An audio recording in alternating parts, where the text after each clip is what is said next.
রাসূলুল্লাহ সাল্লাল্লাহু আলাইহি ওয়াসাল্লাম কিছু সাহাবীদেরকে নিয়ে তিনি ইতিকাফে বসতেন 11 রমজান থেকে 20 রমজান এই লাইলাতুল কদরকে তালাশ করার জন্য। রাসূলুল্লাহ সাল্লাল্লাহু আলাইহি ওয়াসাল্লাম 11 থেকে 20 পর্যন্ত তালাশ করলেন, লাইলাতুল কদর অন্বেষণ করে পেলেন না। এরপরে সবাই যার যার বাসায় ফিরে গেল। এরপরে রাসূল সাল্লাল্লাহু আলাইহি ওয়াসাল্লাম কিছুক্ষণ পরে আবার ঘোষণা দিলেন, যারা আমার সাথে ইতিকাফে বসেছে তারা যেন আজকেই এই 20 রমজানই যেন আবার মসজিদে তারা অবস্থান করে।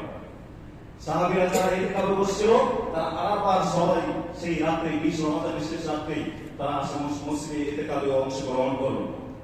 আবু সাঈদ খুদরি রাদিয়াল্লাহু তিনি বর্ণনা করছেন, তিনি বলছেন, আমরা আবার আল্লাহ রাসূল সাল্লাল্লাহু আলাইহি ওয়াসাল্লামের সাথে ইতিকাফে অবস্থান করলাম এবং 21 রাতের রজনীতে আমরা দেখতে পেলাম যে রাসূলুল্লাহ সাল্লাল্লাহু আলাইহি ওয়াসাল্লাম সেই রাতে তিনি যখন সিজদায় ছিলেন, সিজদা থেকে উঠে তার কপালে যে আকাশ থেকে যে বৃষ্টি নেমেছে, এই বৃষ্টি যে মাটিতে পড়েছে, ধুলো বালিতে পড়েছে, এই কাঁটা যুক্ত কপালে এবং নাকে লেগেছিল, আমি সেটা দেখেছি।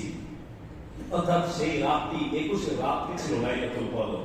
তাহলে আমরা কিভাবে নির্ধারণ করলাম যে এই লাইলাতুল কদর হচ্ছে 27 রাত? কিভাবে আমরা নির্ধারণ করলাম? রাসূলুল্লাহ সাল্লাল্লাহু আলাইহি ওয়াসাল্লামের কিছু সাহাবী তারা স্বপ্নে